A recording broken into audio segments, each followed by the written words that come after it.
Partai Komunis Indonesia adalah sebuah partai politik di Indonesia yang telah bubar.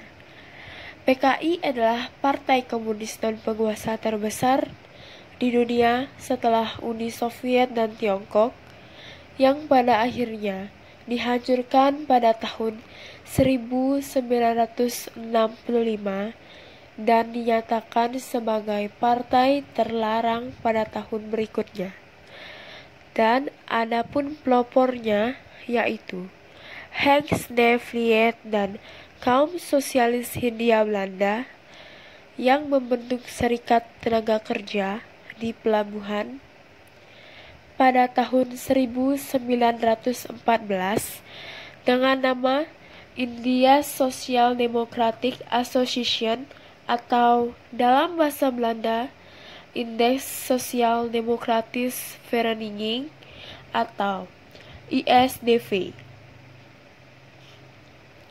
Pada dasarnya dibentuk oleh 85 anggota dari dua partai sosialis Belanda, yaitu SDAP dan Partai Sosialis Belanda yang kemudian menjadi SDP Komunis, yang berada dalam kepemimpinan Hindia Belanda.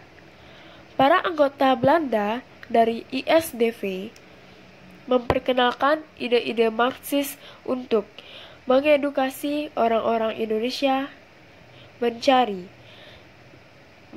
cara untuk menentang kekuasaan kolonial. Dan pada Oktober 1915, ISDV mulai aktif dalam penerbitan surat kabar berbahasa Belanda.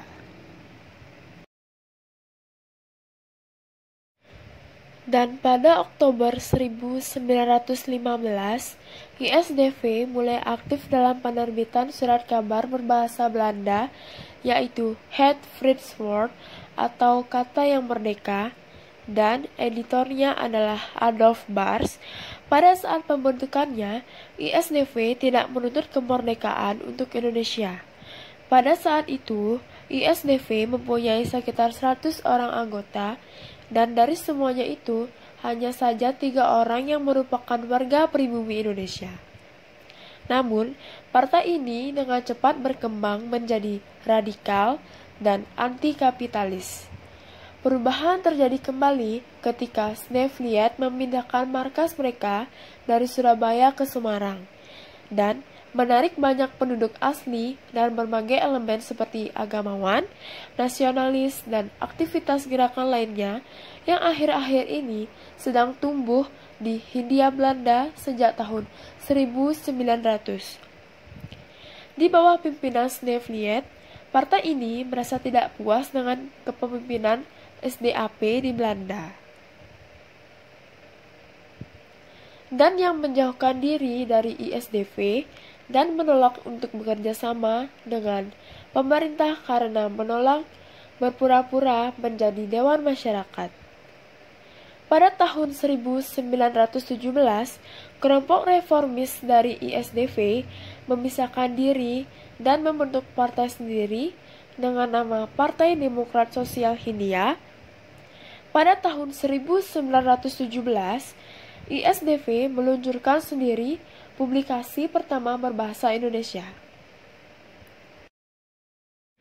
Pembentukan dan pertumbuhan PKI. Pada Kongres ISDV di Semarang pada bulan Mei 1920, nama organisasi ini diubah menjadi Perserikatan Komunis di Hindia atau PKH. Semaun adalah ketua partai dan Darsono menjabat sebagai wakil ketua. Sekretaris, bendahara, dan 3 dari 5 anggota komite adalah orang Belanda. PKH adalah pemberontakan 1926. Pada Mei 1925, Komite Ekses dari Komintern dalam rapat pleno memerintahkan komunis di Indonesia untuk membentuk sebuah front anti-imperialis bersatu dengan organisasi nasionalis non-komunis. Tetapi, unsur-unsur ekstremis didominasi oleh Alimin dan Musso.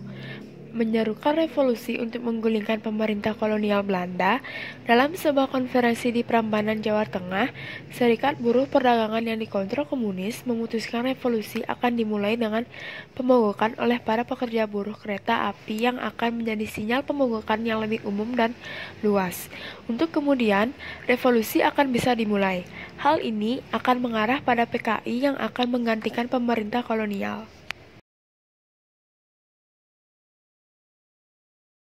Pemberontakan 1926.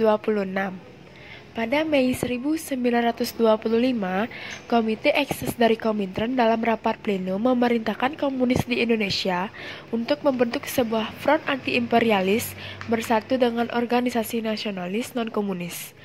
Tetapi, unsur-unsur ekstremis didominasi oleh Alimin dan Musso. Menyerukan revolusi untuk menggulingkan pemerintah kolonial Belanda. Dalam sebuah konferensi di Prambanan, Jawa Tengah, Serikat Buruh Perdagangan yang dikontrol komunis memutuskan revolusi akan dimulai dengan pemogokan oleh para pekerja buruh. Kereta api yang akan menjadi sinyal pemogokan yang lebih umum dan luas. Untuk kemudian, revolusi akan bisa dimulai. Hal ini akan mengarah pada PKI yang akan menggantikan pemerintah kolonial. Dan pada November 1926, PKI memimpin pemberontakan melawan pemerintah kolonial di Jawa Barat dan Sumatera Barat. PKI mengumumkan terbentuknya sebuah republik bersama Alimin. Musso yang merupakan salah satu pemimpin PKI di era tersebut sedang tidak berada di Indonesia. Ia sedang melakukan pembicaraan dengan Tan Malaka yang tidak setuju dengan langkah pemberontakan tersebut. Pemberontakan ini akhirnya dihancurkan dengan brutal oleh penguasa kolonial. Ribuan orang dibunuh dan sekitar 13.000 orang ditahan. 4.500 dipenjara, sejumlah 1.308 yang umumnya kader-kader partai diasingkan. Dan 823 dikirim ke Bovon di Gul, sebuah kamp tahanan di Papua. Beberapa orang meninggal di dalam tahanan. Banyak aktivis politik non-komunis yang juga menjadi sasaran-sasaran pemerintah kolonial. Dengan alasan menindas pemberontakan kaum komunis, pada 1927 PKI dinyatakan terlarang oleh pemerintah Belanda. Karena itu, PKI kemudian bergerak di bawah tanah. Peristiwa Madiun 1948. Setelah penandatanganan perjanjian Renville pada tahun 1948, hasil kesepakatan perundingan Renville dianggap menguntungkan posisi Belanda. Sebaliknya, Indonesia menjadi pihak yang dirugikan dengan semakin sempit wilayah yang dimiliki. Banyak unit bersenjata dari Partai Republik kembali dari zona konflik. Hal ini memberikan beberapa keyakinan sayap kanan Indonesia bahwa mereka akan mampu menandingi PKI secara militer. Unit gerilya dan milisi di bawah pengaruh PKI diperintahkan untuk membubarkan diri. Di Madiun, kelompok militer PKI menolak untuk pergi bersama dengan perlucutan senjata para anggota yang dibunuh pada bulan September tahun yang sama. Pembunuhan itu memicu pemberontakan kekerasan. Hal ini memberikan alasan untuk menekan PKI.